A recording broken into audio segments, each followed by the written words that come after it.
ঠিকভাবে পরিশ্রম করলে আসলে সাকসেসফুল হবে না এরকম সম্ভাবনা খুবই কম। এই কথাটার সাথে আমি একমত। তাহলে আগে বুঝতে হবে আসলে ঠিকভাবে পরিশ্রমটাকে কোনটাকে বোঝাবে। আপনি কোন লেয়ারে থাকলে, হ্যাঁ, আপনারা প্রশ্ন করতে থাকেন, আমি সেগুলো ডেফিনেটলি উত্তর দিব। আমি মূলত গত দিনের যে কমেন্টগুলো ছিল সেই কমেন্ট বেসিসেই আমি ভেবেছি যে আপনাদের সাথে সরাসরি লাইভে কথা বলি। আর লাইভ চলাকালে যদি কোনো প্রশ্ন থাকে আপনারা ডেফিনেটলি সেই প্রশ্নটা আমাকে জানাবেন, আমি সেটার উত্তরে আমি দেওয়ার ট্রাই করব। এবং আমি কোনো কথা যেন মিস না যায়। আমি সাধারণত যখন ক্লাসের ফাঁকে কোনো পরামর্শ দিই, কারণ ক্লাসের মধ্যে যে কথাগুলো বলি সেগুলো তো আমি ইমপ্রম্পটু বলে যাই, কোনো ধরনের লেখা থাকে না বা আগে আগে থেকে প্রস্তুতি থাকে না। কিন্তু এবার আজকের এই লাইভটা করার জন্য আমি সব জানি, আপনাদের কি বলবো সব আমি জানি, কিন্তু কারণ এগুলো যা লেখার কিন্তু আমিই লিখেছি, ঠিক আছে, যা লেখার। কিন্তু তারপরেও যেন আমার কোনো কথা বাদ না পড়ে, এই জন্য আমি রেখেছি, হ্যাঁ, যে আপনাদের আমি পুরোপুরি সবকিছুই যেন বলতে পারি। তো আমি কয়েকটা রিজন পেয়েছি যে কারণে আপনি ফ্রিলি পাস করতে পারছেন না। প্রথমে শুরু করব বড় রিজন থেকে ছোট রিজনের দিকে যাব। বড় রিজন বলতে প্রথম রিজন হচ্ছে যে আপনি বিগত কয়েক বছর ধরেই পড়াশোনা করছেন কিন্তু প্রিলি ফেল। প্রথম কারণ হলো আপনি পড়ছেন, বাট কোনোবারই পুরো সিলেবাস শেষ করেন নাই।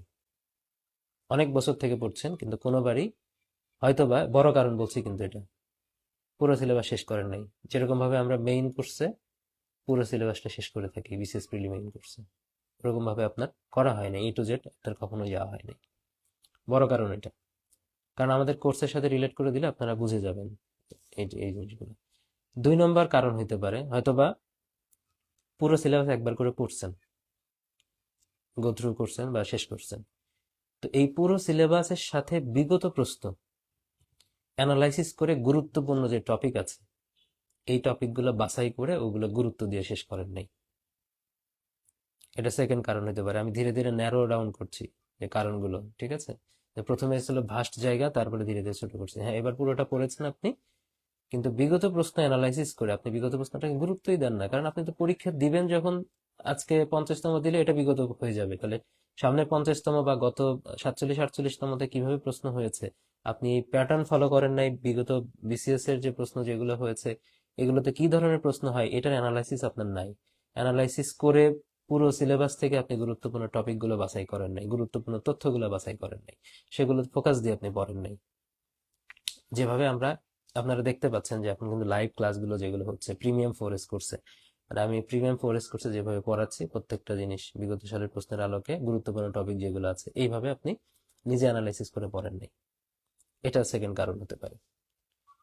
তারপরের কারণ হলো যে আপনি, হ্যাঁ, সিলেবাস ভালোভাবেই শেষ করছেন, ঠিক আছে, সিলেবাস একবার না 2বার আপনি শেষ করছেন, এই মাথা থেকে ওই মাথা বারবার আপনি রিভিশন করছেন, শুধু পড়েই গেছেন, যে একটা বই বা গাইড ধরে আপনি এই মাথা থেকে এই মাথা শুধু পড়েই গেছেন, পড়ছেন। কিন্তু এই দশম বিসিএস থেকে শুরু করে 49তম বিসিএস বা সর্বশেষ যে বিসিএস রয়েছে এই বিসিএস পর্যন্ত, বা আপনি যখন বিসিএস দিয়েছেন এই বিসিএস পর্যন্ত দশম থেকে তো প্রশ্ন যেগুলো আসছে প্রায় এখান থেকে 4500-5000 প্রশ্ন আছে।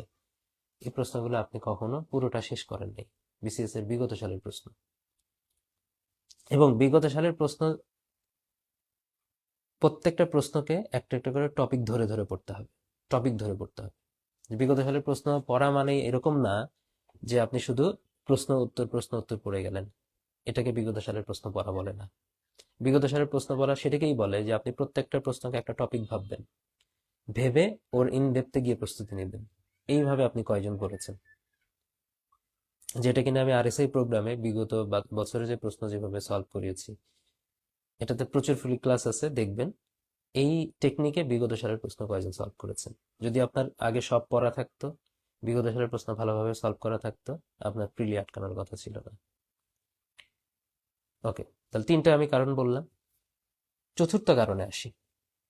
ধরেন আপনি উপরে সব করছেন, A to Z পড়েছেন প্রথম থেকে শেষ পর্যন্ত, বিগত সালের প্রশ্ন আপনি পড়ছেন, কিন্তু তারপরেও প্রিলি উত্তীর্ণ হতে পারেন নাই। এবার যে কারণটা বলবো, সেই কারণ হচ্ছে আপনি এই সব কিছু করলেও পরীক্ষাটা দেন নাই। পরীক্ষা দেন নাই বা এক্সামগুলো প্র্যাকটিস করেন নাই, করলেও সেটা পর্যাপ্ত করেন নাই। আপনি যদি নিজেকে প্রশ্ন করেন যে আপনি কতটা গুরুত্ব দিয়ে এক্সামগুলো দিয়েছেন, নিজেকে একবার জিজ্ঞেস করেন যে আপনি পড়া শেষ করেছেন, বিগত বিসিএস এর প্রশ্নগুলো শেষ করেছেন, কিন্তু এক্সাম প্র্যাকটিসের সময়টাতে আপনি কতটা গুরুত্ব দিয়ে এক্সামগুলো প্র্যাকটিস করেছেন বা মডেল টেস্টগুলো দিয়েছেন। আপনি কি এরকম বলতে পারবেন যে কোনো একটা বিসিএস এর আগে আপনি 150 থেকে 200টা পরীক্ষা দিয়েছেন? বা আমি এটা একটা কোয়ান্টিটি বললাম, পরীক্ষার কোয়ান্টিটি কি এরকম কোনো প্রশ্ন সলভ করেছেন যে আপনি পরীক্ষা দেওয়ার মাধ্যমে হোক বা যে কোনো ভাবে হোক 10 থেকে 12 হাজার প্রশ্ন আপনি সলভ করেছেন? এরকম সংখ্যক কি প্রশ্ন সলভ করেছেন আপনি ফাইনাল একটা মানে পরীক্ষাতে যাওয়ার আগে? সেভাবে কি নিজেকে এক্সাম দিয়ে দিয়ে রেডি করেছেন? শুধু পড়েই গেছেন, কিন্তু আপনি কি এক্সাম দিয়ে দিয়ে নিজেকে প্রিপেয়ার করেছেন? আপনি মেইন এক্সাম তো আপনি দিবেন এমসিকিউ স্টাইলের পরীক্ষা হলে, সেইভাবে নিজেকে রেডি করার জন্য কি আপনি 100, 150 বা 200টা পরীক্ষা দিয়েছেন? বা যদি এমসিকিউ চিন্তা করি আমরা, 10,000 বা 12,000, 13,000, 14, 15,000 এমসিকিউ আপনার পরীক্ষা দেওয়ার মাধ্যমে আপনি সলভ করেছেন?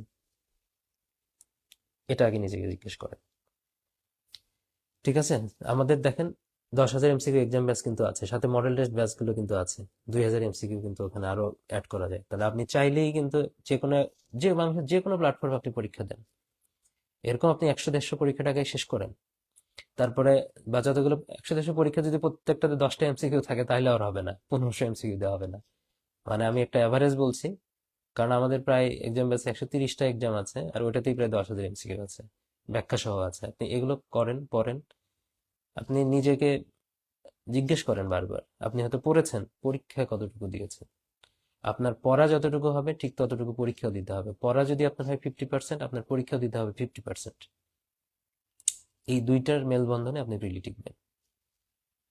ওকে, এবার আমি যদি আসি শেষে, যে আপনি সব করছেন, বিসিএস এর পুরো সিলেবাস ভালো করে পড়ছেন, গুরুত্বপূর্ণ টপিকও ভালো করে পড়ছেন, বিগত সালের প্রশ্ন ভালো করে পড়ছেন, এক্সাম আপনি দিছেন, তারপরেও আপনি প্রিলি পাস করতে পারছেন না, উপরে সবগুলোই করছেন যেটা এতক্ষণ যে আলোচনা করলাম, তাহলে শেষ মুহূর্তে একটা দোহাই দেওয়া যায় যে ভাগ্যে নাই, ভাগ্যের দোহাই দেওয়া যায়। ঠিক আছে? ধরেন ভাগ্যের যে ব্যাপারটা, ভাগ্যের ব্যাপারটা দুই ভাবে ডিফাইন করা যায়।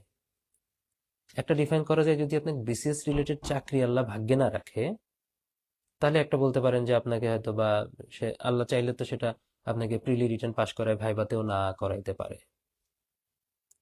কারণ আপনি ভাইবা পাস না হলে বা রিকমেন্ডেশন না হলে তো আপনি আলটিমেটলি বিসিএস এর চাকরিটা হবে না আপনার, যতই পড়েন না কেন। আমি যদি বলি যে আপনার ভাগ্যে বিসিএস নাই, যদি এরকম হয়, আমি যদি মনে করি, তাহলে আপনি প্রিলি রিটেন বারবার পাশ করে ভাইভাতে গিয়ে আপনি খারাপ করবেন, অথবা রিকমেন্ডেশন পাবেন না।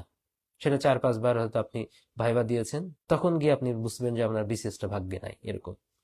কিন্তু প্রিলি টিকেন নাই, প্রিলি না টিকে যদি আপনি চিন্তা করেন যে আপনার বিসিএস ক্যাডার হওয়া ভাগ্যে নাই, সেটা তো পরের ধাপ, কয়েকটা ধাপ পেরিয়ে যাওয়ার পরে ক্যাডারের চিন্তাটা আসে।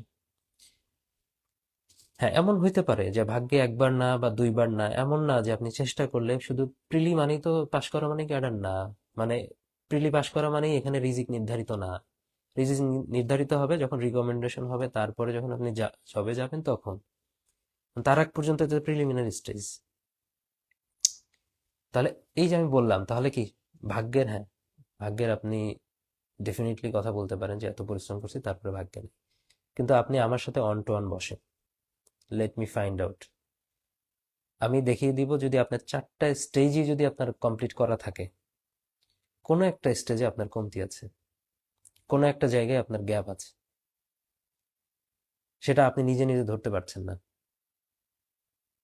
এতক্ষণ যা বললাম যে আপনি সবই হয়তো করেছেন, কিন্তু তারপরে প্রিলি পাস করছেন না, কিন্তু আমি ঠিকই আমি বের করে দিতে পারবো, আপনার সাথে 10 মিনিট 15 মিনিট কথা বলে বের করে দিতে পারবো যে এই স্টেজে যাওয়ার পর, এমন না যে আপনি এই স্টেজগুলো পার করেন নাই, মিডল স্টেজে থেকে আপনি আমার কাছে কনসালটেশন চাচ্ছেন যে আমার মানে আমার ভুল ত্রুটিটা আইডেন্টিফাই করে দেন।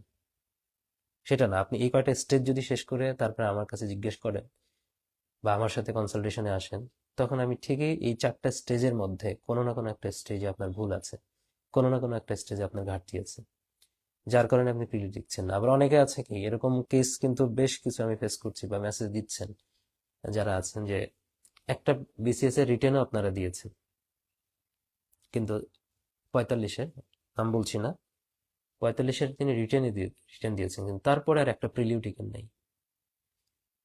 মানে প্রিলি পাস করলেই তো সে রিটেন দিবে, ডেফিনেটলি রিটেন দেওয়ার ব্যাপারটা আসে, কিন্তু তারপরে 46, 47, 48, 49-এর 4টা প্রিলিতে একটাও টেকে নেই। এটার কারণটা কি? কারণটা হলো সে 45-এর সময় যে প্রস্তুতিটা নিয়েছে, যে যে এরিয়াগুলোতে ফোকাস করে পড়েছে, সে এবার ক্লিক করে গেছে 45-এ। ওই ওই টপিকগুলো থেকে হয়তো বা প্রশ্ন হয়েছে, তার কমফোর্ট জোনটা বেশি ছিল, কিন্তু ওভারঅল তার প্রস্তুতি হয় নাই, একটা সামঞ্জস্যপূর্ণ প্রস্তুতি হয় নাই। যে প্রস্তুতি থাকলে সে প্রত্যেকটা বিসিএস প্রিলি টিকবে। ভাগ্যে খারাপ হইতে পারে আরেক বিষয়, আমি আমার কথা বললে অতিরঞ্জিত হয়ে যায়।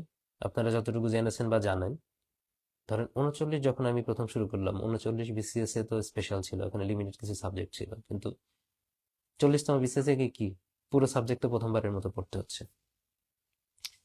তাহলে ওই 40তম বিসিএস এ পুরো সাবজেক্ট প্রথমবারের মতো, অন্ততপক্ষে এইটুকু দিয়ে কতটুকু পড়েছি, কতটুকু ডিপে গিয়েছি, এটার মধ্যে আমি যাচ্ছি না, কিন্তু তখন তো অন্ততপক্ষে আমি এইটুকু পড়ার, মানে এইটুকু তো পড়েছি, যে যতটুকু পড়লে বা যেভাবে প্রস্তুতি নিলে 40তম বিসিএস টেকার পরে, মানে ওটা থেকে মানে একটাও প্রিলি আমার ফেল নাই।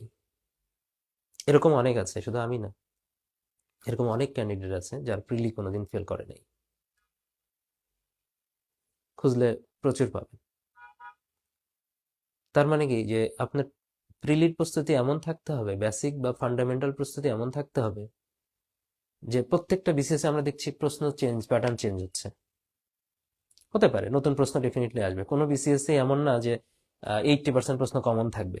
ওই আলটিমেটলি বিগত বছরের অভিজ্ঞতা যে আপনি পড়াশোনা করেন, তাহলে 50% প্রশ্ন ঠিকই কমন পড়ে, আর বাদ বাকি প্রশ্ন কিন্তু আপনার যে এতদিনের অর্জিত জ্ঞান, মেধা, ডিপ নলেজ, এই সব কিছু মিলেই কিন্তু দেখা যায় যে বাদ বাকি নাম্বারগুলো আগে আপনি প্রিলি টেকেন। এক্ষেত্রে কিন্তু আমারও হয়েছে, সবারই হয়েছে। ধরেন 40-এর জন্য যখন আমি পড়াশোনা করেছি, 41-এর জন্য কি 40-এ সব ফেলে দিয়ে 41-এর জন্য পড়ছি, যে 40-এর পড়াটা আমার 41-এ কাজে লাগবে না? 41-এর পরে যখন 43-এ আবার জেনারেল বিসিএস দিছি, তখন কি 40, 41-এ যা পড়ছি সেটা ফেলে দিয়ে 43-এর জন্য নতুন তথ্য বাইরে থেকে নিয়ে এসে পড়েছে? পড়তে হয়েছে? হয় নাই। পড়া একবারই পড়েছি, এবং প্রত্যেকটা বিসিএস নতুন যখন যে প্রশ্নগুলো হয়েছে সেই প্রশ্নগুলো সলভ করেছি। তাহলে নতুন প্রশ্ন যদি আপনি সলভ করে যান, তাহলে ডেফিনেটলি আপনি নতুন প্রশ্নের যে প্রশ্ন প্যাটার্ন, সেটার সাথে আপনি পরিচিত হয়ে গেলেন। সেটা ডেফিনেটলি শুধু প্রশ্ন পড়া মানে প্রশ্ন পড়া না। আমার ক্ষেত্রে যেটা হয়েছে, আমি যখন মডেল টেস্টও দিতাম, একটা 200 মার্কের প্রশ্ন যখন আমি সলভ করতাম, সকাল থেকে সলভ করা শুরু করলে ওই 200টা প্রশ্ন সলভ করতে করতে আমার রাত হয়ে যেত। তার মানে প্রত্যেকটা প্রশ্নকে একটা টপিক ধরে ধরে সলভ করতে হবে, ওর ভিতরে গিয়ে গিয়ে সলভ করতে হবে, তখন সেটাকে প্রশ্ন সলভ করা বলে। প্রশ্ন সলভ করা মানে শুধু এমসিকিউ পড়ে গেলাম, প্রশ্ন উত্তর, হ্যাঁ প্রশ্ন উত্তর একটা প্র্যাকটিসের মধ্যে থাকতে পারে, যে অনেক সময় এমন হয় যে আমাদের আহ মন এরকম ভালো লাগছে না যে একদম ডিপে গিয়ে একদম ধরে ধরে প্রত্যেকটা জিনিস পড়বো, তখন রিল্যাক্সেশনের জন্য এমন হইতে পারে যে হ্যাঁ কি কি আছে একবার একটু এক নজর করে দেখে যাই, তো ওটা একটা চর্চার বিষয়। ঠিক আছে, ওটা একটা অন্যরকম ভালো লাগার বিষয় থেকে ওটা করা যায়, বা আমি নিজেও করছি। তার মানে কি আপনি যখন প্রস্তুতি নিবেন প্রথমবারের মতো, তখন এমন ভাবে প্রস্তুতি নেওয়া উচিত যে বেসিক যে জায়গাটা আপনি 4-5টা বিসিএস দেওয়া লাগলেও যেন একইভাবে কাভার করে। আর প্রত্যেকটা বিসিএস এর সময়টাতে তার আগের কয়েকটা বিসিএস এর প্রশ্ন দেখে যে প্যাটার্নটা, মানে আপনি যখন 40-এর প্রস্তুতি নিলাম, বা 41-এর বা 43-এর প্রস্তুতি যখন নিলেন, বা আপনি যখন 50-এর প্রস্তুতি নেবেন, তখন আপনার কি একটা ফাউন্ডেশন সেভাবে তৈরি করতে হবে, সাথে 10ম থেকে 49তম বিসিএস এর যে প্রশ্নগুলো আছে তারপরে একটা ভালো দক্ষতা থাকতে হবে। এই দক্ষতা নিয়ে আপনি 50 দেন, ফেল আসবে না। এরপরে 51 গিয়ে দেন, ফেল আসবে না। এখন 51-তে মনে হয় 50-এ যদি নতুন প্রশ্ন হয়, তাহলে এর মধ্যে 51 দেওয়ার আগে ডেফিনেটলি 50-এর প্রশ্ন ভালো করে সলভ করবেন। আগে তো 10ম থেকে 49 পর্যন্ত পড়েছেনই। 55তম বিসিএস দিবেন, সেটা তো আপনি ফেল করবেন না, কারণ এতদিন পর্যন্ত যা পড়েছেন, ধরেন 50-এ আপনি প্রথমবার নিয়েছেন, কিন্তু 55 গিয়ে আপনি আবার প্রিলি কোয়ালিফাই করবেন। কারণ যা পড়ার আপনি এখনই পড়ে নিয়েছেন, এর বাইরে আরো 4-5টা বিসিএস এসেছে, নতুন প্রশ্ন অ্যাড হয়েছে। এই নতুন প্রশ্নের সাপেক্ষে আপনি যে নতুন প্রশ্নগুলোর তো আপনি সলভ করছেন। তাহলে প্রশ্নের প্যাটার্ন যতই চেঞ্জ হোক, যতই নতুন টপিক থেকে প্রশ্ন হোক, কিন্তু এই প্রশ্ন সলভ করার সময় তো আপনার নতুন টপিকের পড়া তো হয়ে গেছে, হয়নি?